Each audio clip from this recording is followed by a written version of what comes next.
Раздзел 15. Рабінзон будуе другую лодку меншых памераў і спрабуе аб'ехаць вакол выспы. Мінула яшчэ 5 гадоў, і за гэты час, як я памятаю, не адбылося нічога асаблівага. Жыццё маё ішло па-ранейшаму, ціха і спакойна. Жыў я на старым месцы, і па-ранейшаму ўвесь мой час быў у працы і на паляванні. Цяпер у мяне было ўжо столькі збожжа, што майго ўраджаю хапала мне на цэлы год. Вінаграду таксама было ўдосталь.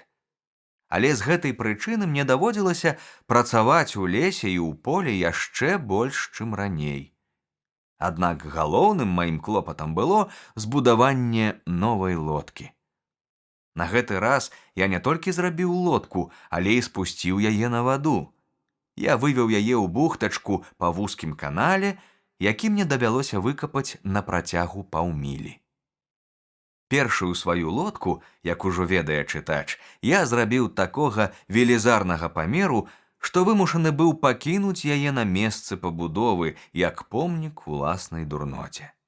Ён заўсёды нагадваў мне пра тое, што ў далейшым мне трэба быць больш разумным. Цяпер я ўжо быў спрактыкаваны. Праўда, на гэты раз я збудаваў лодку амаль за паўмілі ад вады, таму што бліжэй не знайшоў адпаведнага дрэва, але я быў упэўнены, што здолею спусціць яе на ваду, бо бачыў, што справа, якую задумаў, гэтым разам была мне па сіле, і цвёрда вырашыў давесці яе да канца. Амаль 2 гады пайшло ў мяне на збудаванне лодкі. Мне так страшэнна хацелася атрымаць нарэшце магчымасць плаваць па моры, што я не шкадаваў ніякае працы. Трэба, аднак, заўважыць, што будаваў я гэту новую пірогу зусім не для таго, каб пакінуць сваю выспу. З гэтай марай я даўно ўжо развітаўся. Лодка была такая малая, што не было чаго і думаць пераплысці на ёй 40 ці болей міль, якія ляжалі паміж маёй выспаю і мацярыком. Цяпер у мяне была больш сціплая мэта – аб'ехаць вакол выспы і толькі. Я ўжо аднойчы пабываў на супрацьлеглым беразе, і адкрыцці, якія я там зрабіў, так зацікавілі мяне, што мне яшчэ тады захацелася агледзець усё ўзбярэжжа, якое мяне акружала. І вось цяпер, калі ў мяне з'явілася лодка, я вырашыў, чаго б гэта ні каштавала, аб'ехаць сваю выспу морам. Перш чым рушыў у дарогу, я старанна падрыхтаваўся да свайго падарожжа. Я змайстраваў для свае лодкі невялічкую мачту і пашыў такі ж невялічкі ветразь з кавалкаў парусіны, якой у мяне было яшчэ дастаткова ў запасе. Калі лодка была аснашчана, я выпрабаваў яе ход і ўпэўніўся, што пад ветразем яна ідзе даволі прыстойна. Тады я прыбудаваў на карме і на носе невялічкія скрынкі, каб захаваць ад дажджу і хваль правізію, зарады і іншыя неабходныя мне рэчы, якія я буду браць з сабой у дарогу. Для стрэльбы я выдзеўбаў у дне лодкі вузкі жолаб. Затым я ўмацаваў раскрыты парасон, нахіліўшы яго так, каб ён быў якраз над маёй галавой і бараніў мяне ад сонца ўсё роўна як стрэшка. Дагэтуль час ад часу я рабіў невялікія прагулкі морам, але ніколі не заходзіў далёка ад свае бухты. Цяпер жа, калі я меў намер агледзець межы свае маленькае дзяржавы і падрыхтаваў сваё судна для далёкага плавання, я занёс на яго палову казінай тушы, гліняны гаршчок падсмажанага рысу і ячменныя праснакі, якія я ўжо сам пёк. 6 лістапада я накіраваўся ў дарогу. Праездзіў я куды больш, чым разлічваў. Справа ў тым, што хоць мая выспа і была сама па сабе невялікая, але калі я павярнуў да ўсходняй часткі яе ўзбярэжжа, перада мной узнікла непрадбачаная перашкода. У гэтым месцы ад берага адыходзіць вузкая града скал. Іншыя з іх тырчаць з вады, іншыя схаваны ў вадзе. Града заходзіць міль на 6 у адкрытае мора, а далей, за скаламі, яшчэ мілі на 1,5 цягнецца пясчаная водмель. Такім чынам, каб абагнуць гэту касу, давялося даволі далёка ад'ехаць ад берага. Гэта было вельмі небяспечна. Я хацеў нават павярнуць назад, таму што не мог з дакладнасцю вызначыць, як далёка мне давядзецца прайсці ў адкрытым моры, пакуль я абагну граду падводных скал і баяўся рызыкаваць. І апрача таго я не ведаў, ці здолею павярнуць назад. Таму я кінуў якар. Перад тым, як адправіцца ў дарогу, я змайстраваў сабе нешта накшталт якара з абломка жалезнага крука, які я знайшоў на караблі. Узяў стрэльбу і сышоў на бераг. Убачыўшы непадалёку даволі высокую горку, я ўзлез на яе, змераў на вока даўжыню скалістай грады, якая адсюль была добра відаць, і вырашыў рызыкнуць. Але не паспеў я дабрацца да гэтай грады, як апынуўся на страшнай глыбіні і следам за тым трапіў у магутны струмень марскога цячэння. Мяне закруціла, як у шлюзе вадзянога млына, падхапіла і панесла. Пра тое, каб павярнуць да берага ці звярнуць у бок, не было чаго нават і думаць. Усё, што я мог зрабіць, гэта трымацца каля самага краю цячэння і старацца не трапіць у сярэдзіну. Між тым мяне зносіла ўсё далей і далей. Калі б быў хоць невялікі ветрык, тады б я здолеў узняць ветразь, але на моры стаяў поўны штыль. Я працаваў вёсламі з усяе сілы, аднак справіцца з цячэннем не мог і ўжо развітваўся з жыццём. Я ведаў, што праз некалькі міляў тое цячэнне, куды я трапіў, сальецца з другім цячэннем, якое абгінала выспу, і што калі да таго часу я не здолею звярнуць у бок, я беззваротна загіну. А між тым я не бачыў ніякай магчымасці звярнуць. Выратавання не было. Мяне чакала верная смерць, і не ў марскіх хвалях, таму што мора было спакойнае, а з голаду. Праўда, на беразе я знайшоў чарапаху, такую вялікую, што ледзь здолеў падняць яе, каб узяць з сабою ў лодку. Быў у мяне таксама добры запас прэснай вады, прыхапіў свой самы большы гліняны збан. Але што гэта азначала для няшчаснай істоты, якая трапіла ў бязмежны акіян, дзе можна праплыць 1000 міляў і не ўбачыць нават прыкмет зямлі. Пра сваю пустэльную, закінутую выспу я ўспамінаў цяпер як пра зямны рай, і адзіным маім цяпер жаданнем было вярнуцца ў гэты рай. Я аддана прасціраў да яго рукі. «О, моя пустыня! Ты падаравала мне шчасце!» — усклікваў я. «Мне ўжо ніколі цябе не пабачыць.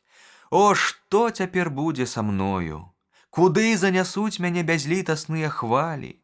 Які ж няўдзячны я быў, калі наракаў на сваю адзіноту і праклінаў гэтую цудоўную выспу!» Цяпер ён для мяне быў такі дарагі і мілы, і мне было горка думаць, што я павінен ужо навек развітацца з надзеяй яго ўбачыць зноў. Мяне несла і несла ў бясконцую водную далячынь, але хоць я і адчуваў смяротны страх і адчай, я ўсё ж не паддаваўся гэтым пачуццям і веславаў з усяе сілы, стараючыся скіраваць сваю лодку на поўнач, каб перасекчы цячэнне і абагнуць рыфы. Раптам апоўдні пацягнуў ветрык. Гэта мяне падбадзёрыла. Але ўявіце сабе маю радасць, калі ветрык пачаў хутка свяжэць і праз паўгадзіны зрабіўся ўжо добрым ветрам. Да гэтага часу мяне адагнала ўжо далёка ад маёй выспы, і каб выпадкова ў тую пару ўзняўся туман, мне быў бы канец. У мяне не было компаса, і калі б я згубіў з вачэй сваю выспу, я не ведаў бы, куды кіраваць шлях, але на маё шчасце быў сонечны дзень, і нішто не прадказала туману. Я паставіў мачту, узняў ветразь і пачаў кіраваць на поўнач, каб выбіцца з цячэння. Як толькі моя лодка павярнула з ветрам і пайшла насуперак цячэнню, я заўважыў у ім змену. Вада зрабілася куды святлейшая. Я зразумеў, што цячэнне па нейкай прычыне пачынае слабець. Тады як раней, калі яно было хуткае, вада ўвесь час была ўскаламучаная. І сапраўды, хутка я ўбачыў справа ад сябе на ўсходзе скалы. Іх можна было адрозніць здалёку па белай пені хваль, што бурліла вакол кожнай з іх. Вось гэтыя скалы і запавольвалі цячэнне, перапыняючы яму шлях.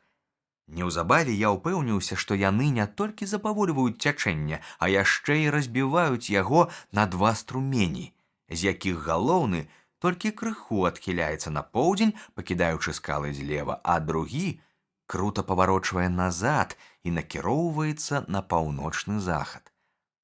Толькі той, хто з вопыту ведае, што значыць атрымаць памілаванне, стоячы на эшафоце, ці выратавацца ад бандытаў у тую апошнюю хвіліну, калі нож прыстаўлены да горла, толькі той зразумее маю радасць пры гэтым адкрыцці. Маё сэрца білася ад радасці, калі я накіраваў сваю лодку ў адваротны струмень, што цёк назад, падставіў ветразь спадарожнаму ветру, які яшчэ больш пасвяжэў, і весела паплыў да выспы. Каля 8 гадзін вечара я падплыў да берага і, нагледзеўшы зручнае месца, прычаліў. Немагчыма апісаць тую радасць, якая перапаўняла мяне, калі я адчуў пад сабою цвёрдую зямлю. Якім мілым здалося мне кожнае дрэўца маёй цудоўнай выспы. З гарачай пяшчотай глядзеў я на гэтыя ўзвышшы і даліны, якія толькі учора яшчэ выклікалі сум і тугу ў маім сэрцы. Як я быў рады, што зноў убачу свае палі і гаі, сваю пячору і свайго адданага сабаку, сваіх коз. Якой прыгожай здалася мне дарога ад берага да майго будана. Быў ужо вечар, калі я дабраўся да свайго ляснога лецішча. Я пералез цераз плот, лёг у цень і, адчуваючы страшэнную стому, неўзабаве заснуў. Але якое ж было маё здзіўленне, калі мяне абудзіў нечы голас. Так, гэта быў чалавечы голас. Тут, на выспе, быў чалавек, і ён моцна крычаў сярод начы: «Робін! Робін! Робін Круза! Бедны Робін Круза! Куды ты трапіў, Робін Круза? Куды ты трапіў? Дзе ты быў?» Змучаны доўгім веславаннем, я спаў такім моцным сном, што не адразу здолеў абудзіцца, і мне доўгі час здавалася, што я чую гэты голас у сне. Але крык настойліва паўтараўся: «Робін Круза! Робін Круза!» Нарэшце я прачнуўся і зразумеў, дзе я. Першым маім пачуццём быў жахлівы страх. Я ўсхапіўся, дзіка азіраючыся вакол, і раптам узняў галаву і ўбачыў на агароджы свайго папугая. Вядома, я адразу ж здагадаўся, што гэта ён і выкрыкваў гэтыя словы. Дакладна такім жа жаласным голасам я сам часта казаў пры ім гэтыя словы, і ён добра іх завучыў. Сядзе, бывала, мне на палец, наблізіць дзюбу да майго твару і пачынае паныла паўтараць: «Бедны Робінзон Круза, дзе ты быў і куды ты трапіў?» Але нават упэўніўшыся, што гэта быў папугай, і разумеючы, што апрача папугая тут няма каму быць, я яшчэ доўга не мог супакоіцца. Я зусім не разумеў, як ён, па-першае, трапіў на маё лецішча, па-другое, чаму ён прыляцеў менавіта сюды, а не ў іншае месца. Але таму, што ў мяне не было ніякага сумнення, што гэта ён, мой верны попка, я паклікаў яго і працягнуў яму руку.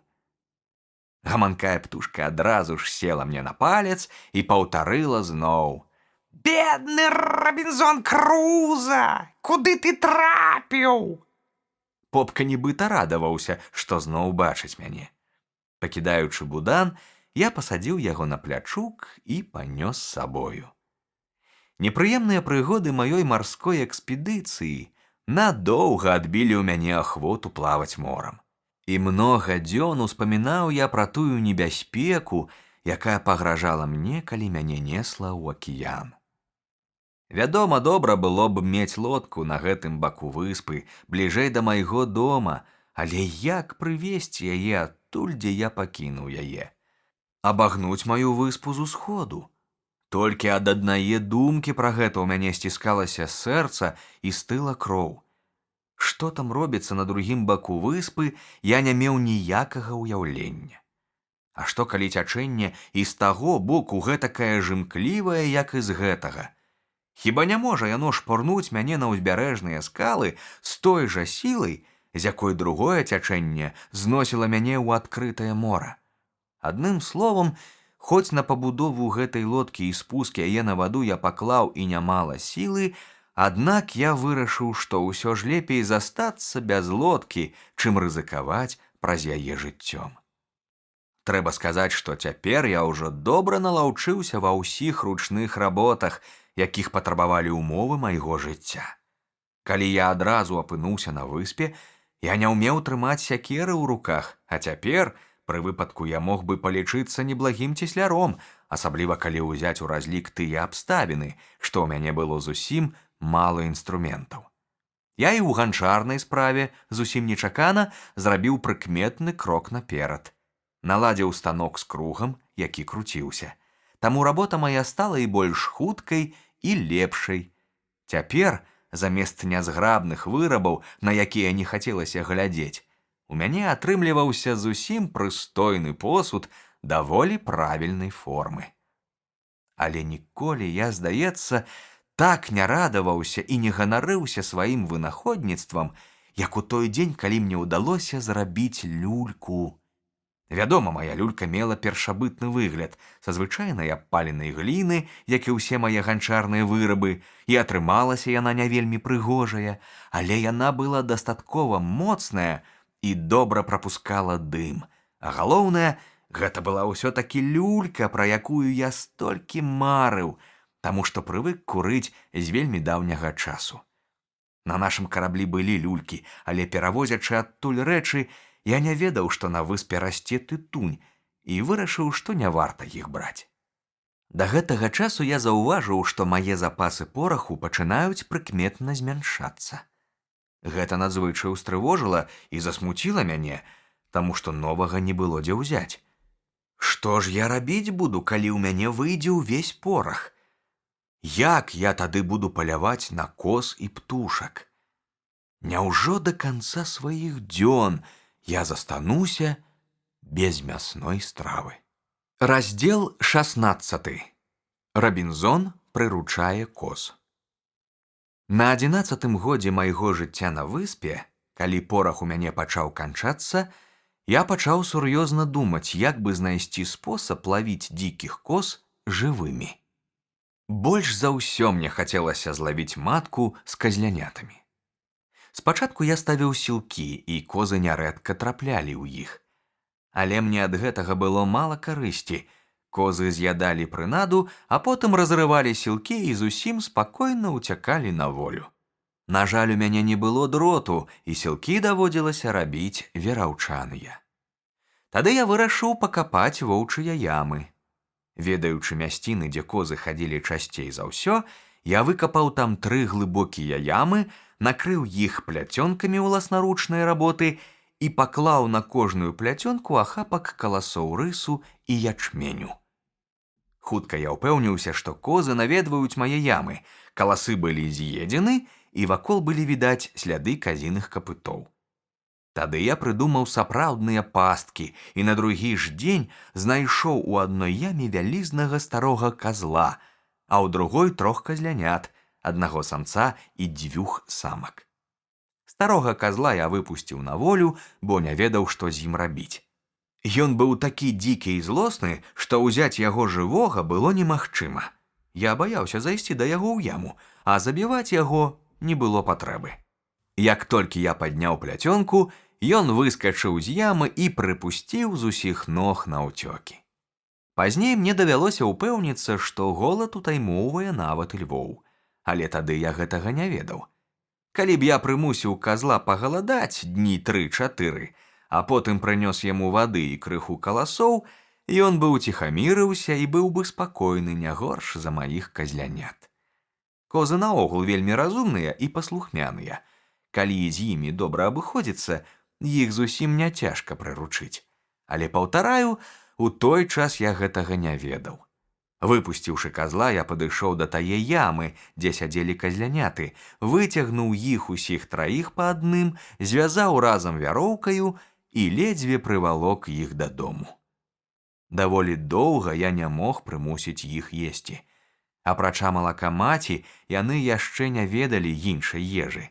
Але калі яны добра выгаладаліся, я кінуў ім некалькі сакавітых каласоў, і яны памалу ўзяліся за ежу. Неўзабаве яны прывыклі да мяне і зрабіліся зусім ручныя. З таго часу я пачаў разводзіць коз. Мне хацелася, каб у мяне быў цэлы статак, таму што гэта быў адзіны сродак забяспечыць сябе мясам да таго часу, калі ў мяне скончыцца порах і шрот. Гады праз паўтара ў мяне ўжо было не менш 12 коз, лічачы з казлянятамі, а яшчэ праз 2 гады мой статак вырас да 43 галоў. З цягам часу я збудаваў 5 загароджаных загонаў, усе яны злучаліся паміж сабою варотцамі, каб можна было пераганяць коз з аднаго лужка на другі.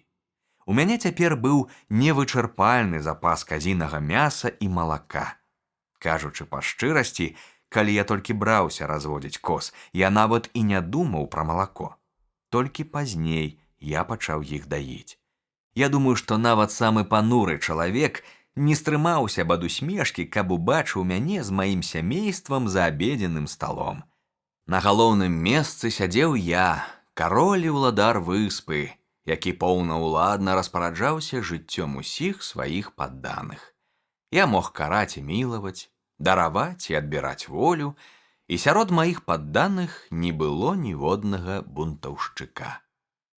Трэба было бачыць, з якой каралеўскай пышнасцю я абедаў адзін, акружаны маімі прыдворнымі. Толькі попку, пястуну, дазвалялася размаўляць са мной. Сабака, які даўно ўжо састарыўся, садзіўся заўсёды з правай рукі свайго ўладара, а злева сядалі каты, чакаючы падачкі з маіх уласных рук. Такая падачка лічылася знакам асаблівай каралеўскай міласці. Гэта былі не тыя каты, якіх я прывёз з карабля, тыя даўно памерлі, і я сам пахаваў іх непадалёк ад свайго жытла. Адна кошка ўжо на выспе акацілася, я пакінуў у сябе 2 кацянят, і яны выраслі ручнымі, а астатнія збеглі ў лес і здзічэлі. Паступова на выспе распладзілася такое мноства катоў, што ад іх не было адбою. Яны лазілі да мяне ў кладоўку, цягалі правізію і пакінулі мяне ў спакоі толькі тады, калі я прыстрэліў 2 ці 3. Паўтараю, я жыў сапраўдным каралём, ні ў чым не маючы патрэбы. Вакол мяне заўсёды быў цэлы штат адданых мне прыдворных, не было толькі людзей. Аднак, як убачыць чытач, неўзабаве прыйшоў час, калі ў маіх уладаннях з'явілася нават вельмі многа людзей. Я цвёрда вырашыў ніколі больш не распачынаць небяспечных марскіх падарожжаў, і ўсё роўна мне вельмі хацелася мець пад рукамі лодку, хаця б для таго, каб плаваць на ёй каля самага берага. Я часта думаў пра тое, як бы мне перавесці яе на той бок выспы, дзе была моя пячора. Але разумеючы, што ажыццявіць гэты план цяжка, кожны раз я супакойваў сябе тым, што мне добра і без лодкі. Аднак, сам не ведаючы чаму, мяне вельмі цягнула да тае горкі, куды я ўзбіраўся ў час мае апошняе паездкі. Мне хацелася яшчэ раз паглядзець адтуль, якія абрысы берагоў і куды накіроўваецца цячэнне. Урэшце рэшт я не вытрымаў і падаўся ў дарогу, на гэты раз пехатой уздоўж берага. Калі б у нас, у Ангельшчыне, з'явіўся чалавек у такой адзежы, якая была на мне ў той час, усе прахожыя, я ўпэўнены, разбегліся б ад страху або пакаціліся б са смеху. Ды і сам я не раз, гледзячы на сябе, міжвольна усміхаўся, уяўляючы сабе, як я шпацырую па родным Йоркшыры з такой світай і ў такім убранні. На галаве ў мяне ўзвышалася спічастая няўклюдная шапка з казінага футра. Яна спаўзала мне на патыліцу, каб прыкрываць маю шыю ад сонца, а ў час дажджу не даваць вадзе ліцца за каўнер. У гарачым клімаце няма нічога больш шкоднага, чым дождж, які трапляе за адзежу на голае цела. Затым на мне быў доўгі камзол з таго ж матэрыялу амаль да каленяў. Штаны былі са скуры вельмі старога казла з такой доўгай поўсцю, што яны закрывалі мне ногі амаль да паловы лытак. Панчох у мяне зусім не было, а замест чаравікаў я змайстраваў сабе, не ведаю, як і назваць, боты-няботы з доўгімі шнуркамі, якія завязваліся збоку. Абутак гэты быў вельмі дзіўны, як зрэшты і ўсё астатняе маё ўбранне. Камзол я падпярэзваў шырокай папругай з казінай скуры. Спронжку мне замянілі 2 шкурацікі, а з бакоў я прышыў па пятлі. Не шпагу і кінжал насіць, а для пілы і сякеры. Апрача таго, я надзяваў скураную перавязь цераз плячо з такімі ж засцежкамі, як і на папрузе, толькі крыху вузейшымі. Да гэтай перавязі я прымацоўваў 2 сумкі, так, каб яны знаходзіліся пад левай рукой. У адной быў порах, у другой шрот. За спіной у мяне вісела карзіна, за плячыма стрэльба, а над галавою вялізны футравы парасон. Парасон быў брыдкі, але ён быў бадай самай неабходнай прыналежнасцю пры маіх дарожных зборах. Больш патрэбная за парасон была хіба толькі стрэльба. Колерам твару я найменш, чым можна было чакаць, нагадваў негра, улічваючы тое, што я жыў непадалёк ад экватара і ніколькі не баяўся загару.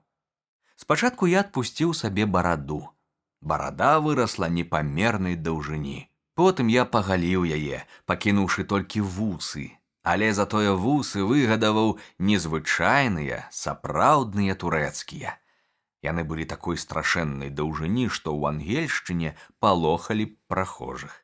Але пра ўсё гэта я зазначаю між іншым. Не надта многа было на выспе гледачоў, якія маглі б захапляцца маім тварам і паставай. Дык ці не ўсё роўна, якая была ў мяне знешнасць. Я загаварыў пра яе проста таму, што прыйшлося да слова, і больш ужо не буду весці гаворкі на гэту тэму. Раздзел 17. Нечаканая трывога. Рабінзон умацоўвае сваё жытло. Неўзабаве адбылася падзея, якая рашуча парушыла спакойнае цячэнне майго жыцця. Было пад поўдзень. Я ішоў берагам мора, накіроўваючыся да свае лодкі, і раптам, на вялікае здзіўленне і жах, убачыў на пяску выразны след босай чалавечай нагі. Я спыніўся і не мог крануцца з месца, як быццам мяне ударыла громам, як быццам я ўбачыў здань. Я пачаў прыслухоўвацца, я азіраўся навокал, але не чуў і не бачыў нічога падазронага. Я ўзбег наверх па ўзбярэжнаму схілу, каб лепш агледзець увесь краявід. Зноў спусціўся да мора, прайшоў уздоўж берага і нідзе не знайшоў нічога, ніякіх прыкмет прысутнасці людзей, апрача гэтага адзінага адбітка нагі. Я вярнуўся яшчэ раз на тое ж месца. Мне хацелася даведацца, ці няма там яшчэ адбіткаў, але другіх адбіткаў не было. Магчыма, мне здалося? Магчыма, гэты след не належаў чалавеку? Не, я не памыліўся. Гэта быў несумненна след нагі чалавека. Я выразна адрозніў пяту, пальцы, падэшву. Адкуль тут узяўся чалавек? Як ён сюды трапіў? Я губляўся ў здагадках і не мог спыніцца ні на чым пэўным. Страшэнна растрывожаны, не чуючы зямлі пад нагамі, заспяшаўся я дадому ў сваю крэпасць. Думкі блыталіся ў маёй галаве. Праз кожныя 2-3 крокі я азіраўся. Я баяўся кожнага куста, кожнага дрэва, кожны пень здалёку я прымаў за чалавека. Немагчыма апісаць, якую нечаканую і палахлівую форму набывалі раптам усе рэчы ў маім узбуджаным уяўленні, якія дзікія фантастычныя думкі хвалявалі мяне ў той момант, і якія бязглуздыя намеры прыходзілі мне ў галаву па дарозе. Дабраўшыся да свае крэпасці, так я пачаў з таго дня называць сваё жытло, я імгненна апынуўся за агароджай, нібыта за мною гналася пагоня. Я нават не мог успомніць, пералез я цераз агароджу прыстаўнымі лескамі, як заўсёды, ці зайшоў праз дзверы, гэта значыць з надворным праходам, які я выкапаў у гары. Я і на другі дзень не здолеў прыпомніць гэтага. Ніводзін заяц, ніводзін ліс, ратуючыся ад зграі сабак, не ўцякалі так у сваю нару, як я. Усю ноч я не мог заснуць і 1000 разоў задаваў сабе адно і тое ж пытанне: якім чынам здолеў трапіць сюды чалавек? Магчыма, гэта адбітак нагі якога-небудзь дзікуна, які трапіў на выспу выпадкова. А можа, дзікуноў было многа? Магчыма, яны выйшлі ў мора на сваёй пірозе, і іх прыгнала сюды цячэннем ці ветрам. Зусім магчыма, што яны пабылі на беразе, а потым зноў выйшлі ў мора, таму што ў іх, відаць, было гэтак жа мала жадання заставацца ў гэтай пустыні, як у мяне жыць па суседству з імі. Вядома, яны не заўважылі мае лодкі, інакш здагадаліся б, што на выспе жывуць людзі, пачалі б шукаць іх і, напэўна, знайшлі б мяне. Але тут мяне апякла страшэнная думка. А што, калі яны бачылі маю лодку? Ад гэтай думкі я пакутаваў. Праўда, казаў я сабе, яны зноў пайшлі ў мора, але гэта яшчэ нічога не даказвае. Яны вернуцца, яны абавязкова вернуцца з цэлым натоўпам другіх дзікуноў і тады знойдуць мяне і з'ядуць. А калі ім і не ўдасца знайсці мяне, усё роўна яны ўбачаць мае палі, мае загарадкі, яны знішчаць увесь мой хлеб, згоняць мой статак, і мне давядзецца загінуць з голаду. Першыя 3 сутак пасля майго жахлівага адкрыцця я ні на хвіліну не пакідаў свае крэпасці, так што пачаў нават галадаць. Я не трымаў дома вялікіх запасаў харчавання, і на 3-е суткі ў мяне заставаліся толькі ячменныя праснакі і вада. Мяне мучыла таксама і тое, што мае козы, якіх я звычайна даіў кожны вечар, гэта была штодзённая забава, цяпер заставаліся нядоеныя. Я ведаў, што бедныя жывёліны праз гэта павінны былі вельмі пакутаваць. Апрача таго, я баяўся, што ў іх можа загінуць малако. І мой страх спраўдзіўся. Большасць коз захварэла і амаль перастала даваць малако. На 4-е суткі я набраўся адвагі і выйшаў. А тут яшчэ ў мяне з'явілася адна думка, якая канчаткова вярнула мне маю ранейшую бадзёрасць. Якраз тады, калі мой страх, здавалася, дасягнуў вяршыні, калі ад адной здагадкі я кідаўся да другой і ні на чым не мог спыніцца, мне раптам прыйшло ў галаву, а ці не выдумаў я ўсю гэту гісторыю са следам чалавечай нагі, і ці не мой гэта ўласны след? Ён жа мог застацца на пяску, калі я перадапошні раз хадзіў глядзець сваю лодку. Праўда, вяртаўся я звычайна другой дарогай, але гэта было даўно, і хіба мог я з упэўненасцю сцвярджаць, што ішоў тады менавіта той, а не гэтай дарогай. Я пастараўся запэўніць сябе, што так яно і было, што гэта мой уласны след, і што я быў падобны да таго дурня, які выдумаў байку пра нябожчыка, што ўстаў з труны і сам жа палохаўся свае байкі. Вядома, гэта быў мой уласны след. Упэўніўшы сябе такім чынам, я пачаў выходзіць з дому па розных гаспадарчых справах. Я пачаў кожны дзень бываць у сябе на лецішчы. Там я даіў коз, збіраў вінаград. Але калі б вы бачылі, як я баязліва ішоў туды, як часта азіраўся па баках, гатовы ў любы момант кінуць сваю карзіну і сам кінуцца ўцякаць, вы, напэўна, падумалі б, што я нейкі страшэнны злачынца, якога прыгнятаюць пакуты сумлення. Аднак прайшло яшчэ 2 дні, і я зрабіўся куды смялейшы. я канчаткова ўпэўніў сябе, што ўвесь мой страх не інакш як вынік недарэчнай памылкі. Але каб ужо не заставалася ніякіх сумненняў, я вырашыў яшчэ раз схадзіць на той бераг і параўнаць таямнічы след з адбіткам мае ўласнае нагі. Калі і той, і мой след будуць аднолькавых памераў, то я магу быць упэўнены, што след, які мяне напалохаў, быў мой уласны і што я спалохаўся сябе самога. З гэтым рашэннем я і падаўся ў дарогу. Але калі я прыйшоў на тое месца, дзе быў таямнічы след, для мяне, па-першае, стала зразумела, што калі я выйшаў той раз з лодкі і вяртаўся дадому, я ніякім чынам не мог апынуцца на гэтым месцы. А па-другое, калі я для параўнання паставіў сваю нагу, выявілася, што мая нага была куды меншая. Сэрца маё напоўнілася новым страхам. Я дрыжаў, як у ліхаманцы. Віхор новых здагадак закружыўся ў маёй галаве. Я пайшоў дадому зусім перакананы, што там, на беразе, пабыў чалавек. І, магчыма, не адзін, а 5 ці 6.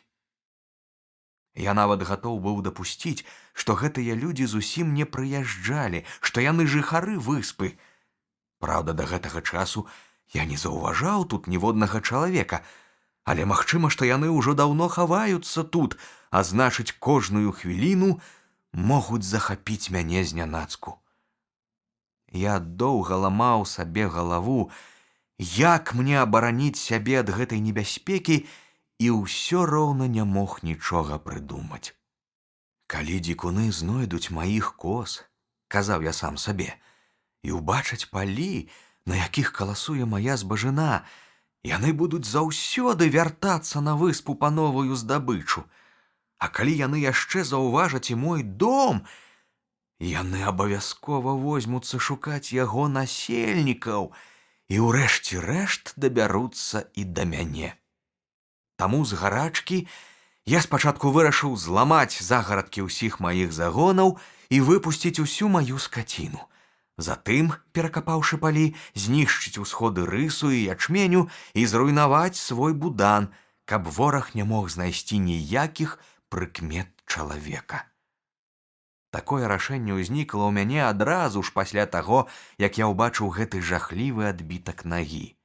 Чаканне небяспекі заўсёды страшней за самую небяспеку, і чаканне бяды ў 10 000 разоў горш за самую бяду. Усю ноч я не мог заснуць. Затое пад раніцу, калі я аслабеў ад бяссонніцы, я заснуў як забіты і прачнуўся такім бадзёрым і свежым, якім даўно ўжо не адчуваў сябе. Цяпер я пачаў разважаць спакайней, і вось да якога прыйшоў рашэння. Мая выспа — адна з цудоўнейшых мясцін на зямлі. Тут вельмі добры клімат, многа дзічыны, многа раскошных раслін, і паколькі яна знаходзіцца паблізу мацярыка, няма нічога дзіўнага, што дзікуны, якія там жывуць, прыплываюць да яе берагоў у сваіх пірогах. Зрэшты, магчыма, што іх прыганяе сюды цячэннем або ветрам.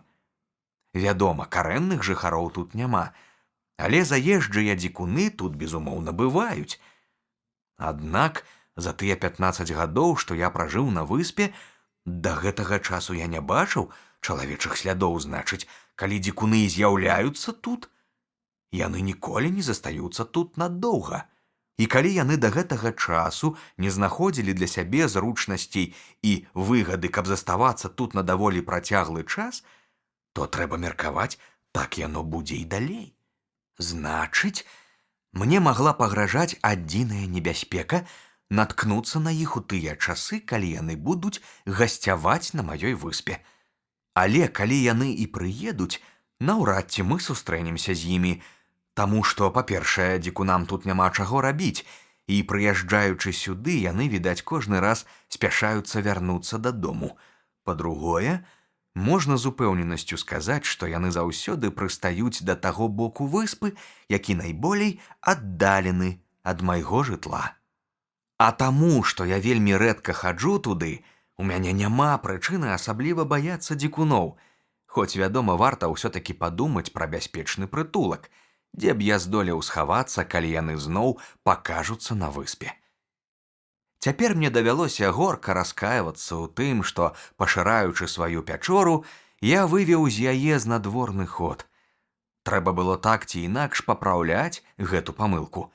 Пасля доўгіх разваг я вырашыў пабудаваць вакол свайго жытла яшчэ адну агароджу на такой адлегласці ад першай сцяны, каб выхад з пячоры застаўся ўнутры ўмацавання. Зрэшты, мне нават не спатрэбілася будаваць новую сцяну. Падвойны рад дрэў, якія я гадоў 12 назад пасадзіў паўкругам уздоўж старой агароджы, быў ужо сам па сабе надзейнай абаронай. Так густа былі пасаджаны гэтыя дрэвы, і так моцна яны разрасліся. Заставалася толькі забіць калы ў прамежках між дрэвамі, каб ператварыць увесь гэты паўкруг у суцэльную, моцную сцяну. Я так і зрабіў. Цяпер маю крэпасць акружалі 2 сцяны. Але на гэтым мая праца не спынілася. Усю плошчу за знадворнай сцяной я засадзіў тымі ж дрэвамі, што былі падобныя да вярбы. Яны так добра прымаліся і раслі з незвычайнай хуткасцю. Мне здаецца, што я пасадзіў іх не меней за 20 000 дрэўцаў.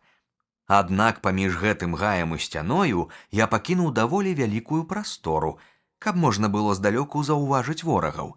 Інакш яны б здолелі, прыкрытыя дрэвамі, падкрасціся да мае сцяны.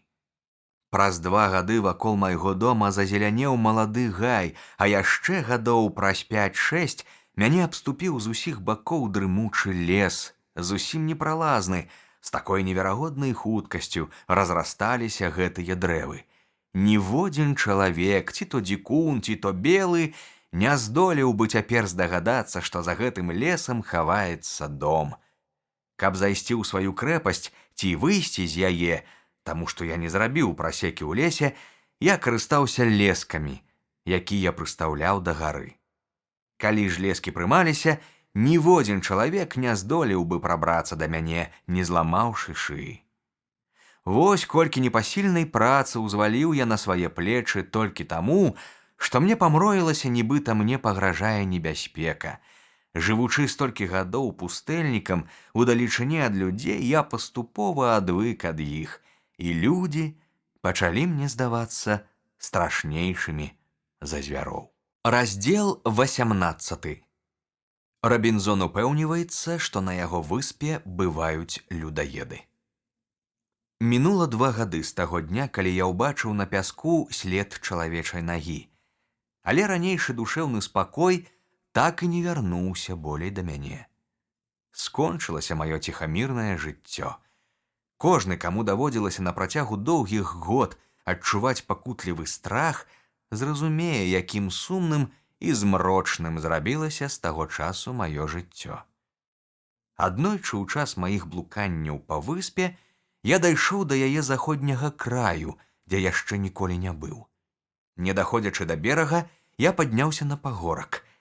І раптам мне здалося, што ў далечыні, у адкрытым моры, бачна лодка. Напэўна, мяне падманвае зрок, падумаў я. За ўсе ж гэтыя доўгія гады, з дня ў дзень углядаючыся ў марскія прасторы, я ні разу не бачыў тут лодкі. Шкада, што я не ўзяў з сабою падзорнай трубы. У мяне было некалькі труб, я знайшоў іх у адным з куфэркаў, якія я перавёз з нашага карабля, але, на жаль, яны засталіся дома. Я не мог разгледзець, сапраўды гэта была лодка ці не, хоць углядаўся ў мора так доўга, што ў мяне забалелі вочы. Спускаючыся з пагорка да берага, я ўжо нічога не бачыў. Так і да гэтага часу не ведаю, што гэта было такое. Давялося адмовіцца ад усякіх далейшых назіранняў. Але з таго часу я даў сабе слова ніколі не выходзіць з дому без падзорнай трубы.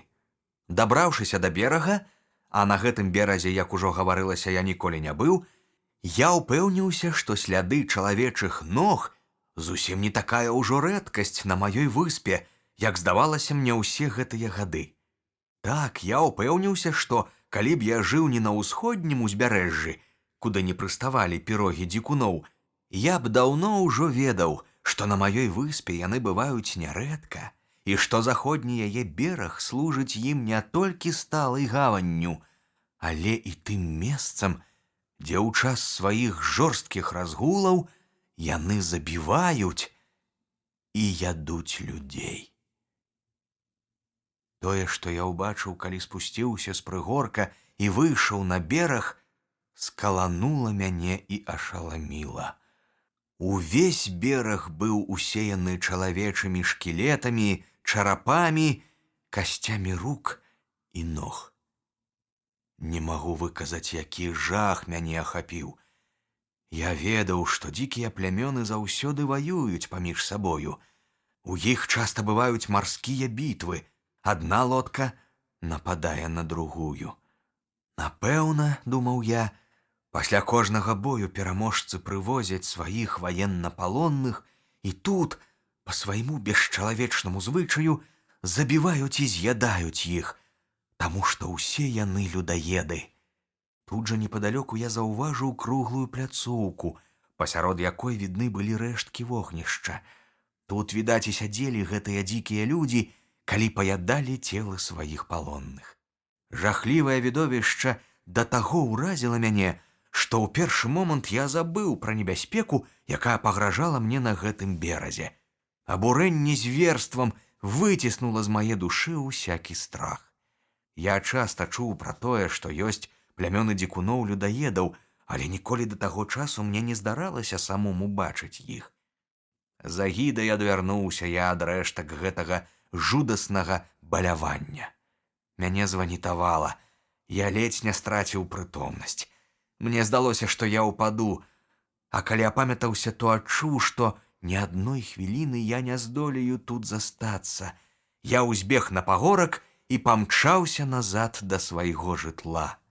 Заходні бераг застаўся далёка ззаду, а я ўсё яшчэ не мог канчаткова прыйсці да памяці. Нарэшце я спыніўся і пачаў збірацца з думкамі. Дзікуны, як я ўпэўніўся, ніколі не прыязджалі на выспу па здабычу. Напэўна, яны ні ў чым не мелі патрэбы, а магчыма, былі ўпэўнены, што нічога каштоўнага тут немагчыма адшукаць. Не магло быць ніякага сумнення ў тым, што яны не адзін раз пабылі ў лясной частцы маёй выспы, але, відаць, не знайшлі там нічога такога, што магло б ім спатрэбіцца. Значыць, трэба быць толькі вельмі асцярожным. Калі, пражыўшы на выспе амаль 18 год, я да самага апошняга часу ні разу не знайшоў чалавечых слядоў, то, магчыма, я пражыву тут яшчэ 18 гадоў і не траплю на вочы дзікунам, хіба толькі наткнуся на іх выпадкова. Але такой выпадковасці няма чаго баяцца, таму што з гэтага дня маім адзіным клопатам будзе клопат пра тое, як найлепш схаваць прыкметы майго існавання на выспе. Я мог бы ўбачыць дзікуноў адкуль-небудзь з засады, але я не хацеў і глядзець на іх. Такія агідныя былі мне гэтыя крыважэрныя драпежнікі, якія паядалі адзін аднаго, як звяры. Адна думка пра тое, што людзі могуць быць такія бесчалавечныя, гняла мяне і наводзіла на мяне страшэнны сум. Каля 2 гадоў пражыў я бязвыхадна ў той частцы выспы, дзе знаходзіліся ўсе мае ўладанні. Крэпасць пад гарой, будан у лесе і тая лясная палянка, дзе я збудаваў загарадзь для коз. За гэтыя 2 гады я ні разу не схадзіў зірнуць на сваю лодку. Лепей я, думалася мне, пабудую сабе новае судна, а ранейшая лодка няхай застаецца там, дзе зараз. Выехаць на ёй у мора было б небяспечна, там на мяне могуць напасці дзікуны-людаеды, і няма сумнення, што мяне яны разарвуць, як і іншых сваіх палонных. Але мінула яшчэ з год, і я нарэшце ўсё ж адважыўся вывесці адтуль сваю лодку. Вельмі ж ужо цяжка было рабіць новую. Ды і гатова б яна была, гэтая новая лодка, толькі гады праз 2-3, а да таго часу я па-ранейшаму не меў бы магчымасці плаваць па моры. Мне ўдалося шчасліва перавесці сваю лодку на ўсходні бок выспы, дзе для яе знайшлася вельмі зручная бухта, атуленая з усіх бакоў стромкімі скаламі. Уздоўж усходніх берагоў выспы праходзіла марское цячэнне, і я ведаў, што дзікуны ні за што не адважацца высадзіцца там. Чытачу наўрад ці здасца дзіўным, што пад уплывам усіх гэтых жахаў і хваляванняў я зусім перастаў клапаціцца пра свой дастатак і дабрабыт. Мой розум страціў усю сваю вынаходлівасць. Не да таго мне цяпер было, каб клапаціцца пра паляпшэнне харчавання, калі я толькі і думаў, як бы ўратаваць сваё жыццё. Я не адважваўся ні ўбіць цвіка, ні раскалоць палена, таму што мне ўвесь час здавалася, што дзікуны могуць пачуць гэты гук. Страляць я тым болей не асмельваўся. Але галоўнае, мяне кожны раз ахопліваў пакутлівы страх, як толькі мне даводзілася распальваць агонь, таму што дым, які днём відаць на вялікай адлегласці, заўсёды мог мяне выдаць. З гэтай прычыны ўсе работы, для якіх патрабаваўся агонь, напрыклад, абпальванне гаршкоў, я перанёс у лес у сваю новую сядзібу. А для таго, каб у сябе дома рыхтаваць ежу і пячы хлеб, я вырашыў запасціся драўляным вуголлем. Гэтае вуголле, згараючы, амаль не дае дыму. Яшчэ хлапчуком у сябе на радзіме я не раз бачыў, як здабываюць яго. Трэба насекчы тоўстых дроў, скласці іх у адну кучу, прыкрыць слоем дзёрну і спаліць. Калі вугаль быў гатовы, я пераносіў яго дадому і карыстаўся ім замест дроў. І вось аднойчы, калі я, пачынаючы нарыхтоўку вугалю, сек ля падножжа высокай гары некалькі вялікіх кустоў, я заўважыў пад імі нару. Мяне зацікавіла, куды яна можа весці. З вялікай цяжкасцю я праціснуўся ў яе і апынуўся ў пячоры.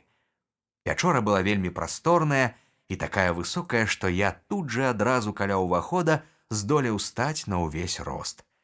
Але прызнаюся, што вылез я куды хутчэй, чым залез.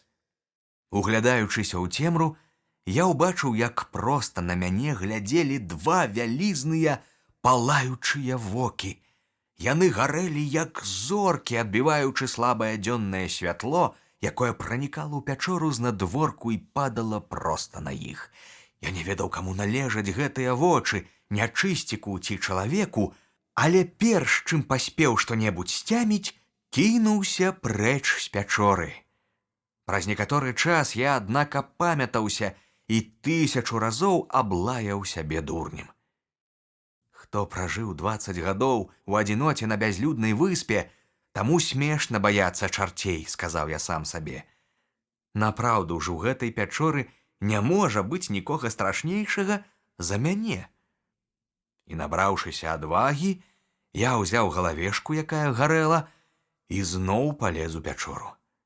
Не паспеў я ступіць і 3 крокаў, асвятляючы дарогу сваёй паходняй, як зноў напалохаўся яшчэ больш, чым адразу. Я пачуў цяжкі ўздых. Я адхінуўся назад і скамянеў ад жаху. Усё цела маё пакрылася халодным потам, а валасы сталі дыбам. Калі б у мяне на галаве быў капялюш, ён, напэўна, зваліўся б на зямлю. Але, сабраўшы ўсю сваю мужнасць, я зноў рушыў наперад і пры святле галавешкі, якую трымаў над галавой, убачыў на зямлі страшэнную пачвару вялізнага старога казла. Казёл ляжаў нерухома і цяжка дыхаў у перадсмяротнай агоніі. Ён паміраў, відаць, ад старасці. Я злёгку штурхнуў яго нагою, каб даведацца, ці здолее ён устаць. Ён паспрабаваў падняцца, але не змог. Няхай сабе ляжыць, падумаў я. Калі ён напалохаў мяне, то як павінен напалохацца які-небудзь дзікун, які надумаецца падацца сюды.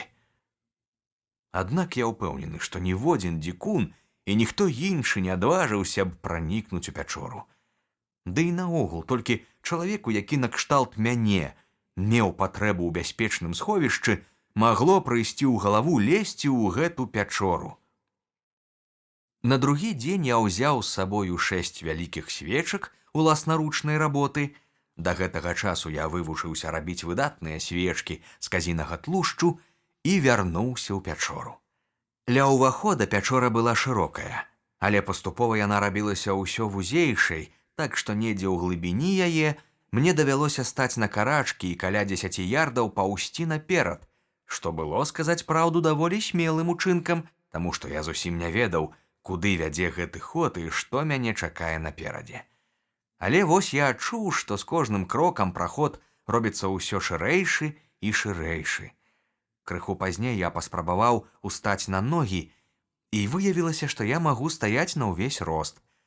Скляпенне пячоры ўзнімалася футаў на 20.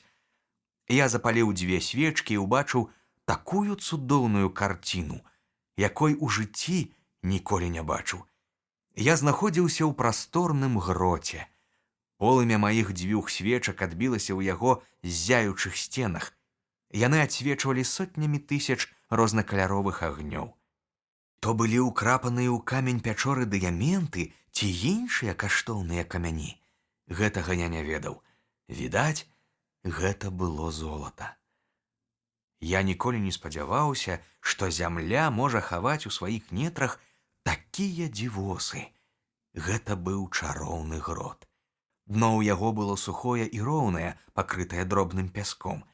Нідзе не заўважалася ні агідных макрыц, ні чарвякоў, нідзе ні на сценах, ні на скляпеннях не было і знаку вільгаці. Адзіная нязручнасць — вузкі ўваход, але для мяне гэта нязручнасць была надзвычай каштоўная. Я столькі часу шукаў бяспечнага сховішча, а бяспечней за гэта цяжка было знайсці. Я так узрадаваўся сваёй знаходцы, што вырашыў адразу ж перанесці ў грот большую частку тых рэчаў, якія былі мне асабліва дарагія. Перш за ўсё порах і ўсю запасную зброю, гэта значыць 2 паляўнічыя стрэльбы і 3 мушкеты. Перацягваючы рэчы ў маю новую кладоўку, я ўпершыню адкаркаваў бочачку з падмочаным порахам. Я быў упэўнены, што ўвесь гэты порах нікуды не варты, але выявілася, што вада пранікла ў бочачку толькі на 3-4 дзюймы кругом. Порах, які падмок, зацвярдзеў і ўтварылася трывалая скарынка. Пад гэтай скарынкай увесь астатні порах захаваўся зусім не сапсаваны, як ядро арэха ў шкарлупіне. Такім чынам, зусім нечакана я зрабіўся ўладальнікам новых запасаў выдатнага пораху. Як я ўзрадаваўся такой нечаканасці. Увесь гэты порах, а яго было не менш 60 фунтаў, я перанёс у свой грот для больш надзейнага схову, пакінуўшы ў сябе пад рукамі 3 ці 4 фунты на выпадак нападу дзікуноў. У грот я перацягнуў і ўвесь запас свінцу, з якога я рабіў кулі. Цяпер мне ўяўлялася, што я падобны да аднаго з тых старадаўніх волатаў, якія паводле паданняў жылі сярод скалы ў пячорах, куды немагчыма было пранікнуць ніводнаму чалавеку. «Няхай сабе», — казаў я сам сабе, «няхай хоць 500 дзікуноў шныраць па ўсёй выспе, шукаючы мяне. Яны ніколі не знойдуць майго тайніка, а калі і знойдуць, ні за што не адважацца зрабіць на яго напад». Стары казёл, якога я знайшоў тады ў сваёй новай пячоры, здох на другі дзень, і я закапаў яго ў зямлю на тым месцы, дзе ён ляжаў. Гэта было куды лягчэй, чым выцягнуць яго з пячоры. Ішоў ужо 23 год майго жыцця на выспе. Я паспеў да таго звыкнуцца і прызвычаіцца да яе прыроды і клімату, што калі б не баяўся дзікуноў, якія маглі кожную хвіліну тут з'явіцца, я ахвотна згадзіўся б дажыць тут у гэтым зняволенні ўсю рэшту сваіх дзён да апошняй гадзіны, калі я лягу і памру, як гэты стары казёл. У апошнія гады, пакуль я яшчэ не ведаў, што мне пагражае напад дзікуноў, я прыдумаў сабе сякія такія забаўкі, якія пры маёй адзіноце вельмі ўсцешвалі мяне. Дзякуючы ім я праводзіў свой час куды весялей, чым раней. Па-першае, як ужо гаварылася, я навучыў свайго попку размаўляць. І ён так прыязна балбатаў са мною, вымаўляючы словы так падзельна і выразна, што я слухаў яго з вялікім задавальненнем. Сумняваюся, каб яшчэ які-небудзь іншы папугай умеў гаварыць лепш за яго. Ён пражыў у мяне не меней за 26 год. Ці доўга яшчэ яму заставалася жыць, я не ведаю. Жыхары Бразіліі запэўніваюць, што папугаі жывуць да 100 гадоў. Было ў мяне яшчэ 2 папугаі. Яны таксама ўмелі гаварыць і абодва выкрыквалі «Робін Круза!», але далёка не так добра, як Попка. Праўда, яго я вучыў і патраціў часу і намаганняў куды больш. Мой сабака быў маім шчырым таварышам і добрым спадарожнікам на працягу 16 год. Потым ён спакойна сканаў ад старасці, але я ніколі не забуду, як аддана любіў ён мяне. Тыя каты, якіх я пакінуў у сваім доме, таксама даўно ўжо зрабіліся паўнапраўнымі членамі мае немалой сям'і. Апрача таго, я заўсёды трымаў пры сабе 2 ці 3 казлянят, якіх прывучаў есці з маіх рук. І заўсёды ў мяне вадзілася вялікая колькасць птушак. Я лавіў іх на беразе, падразаў ім крылле, каб яны не маглі паляцець, і хутка яны рабіліся ручнымі і з вясёлым крыкам збягаліся да мяне, як толькі я паказваўся на парозе. Маладыя дрэўцы, якія я пасадзіў вакол крэпасці, даўно разрасліся ў густы гай, і ў гэтым гаі таксама пасялілася мноства птушак. Яны рабілі свае гнёзды на невысокіх дрэвах і выводзілі птушанят, і ўсё гэта жыццё, што кіпела вакол мяне, суцяшала і радавала мяне ў маёй адзіноце. Такім чынам, паўтараю, мне жылося б вельмі добра і утульна, і я быў бы зусім задаволены сваім лёсам, калі б не баяўся, што на мяне ў любы момант могуць напасці дзікуны.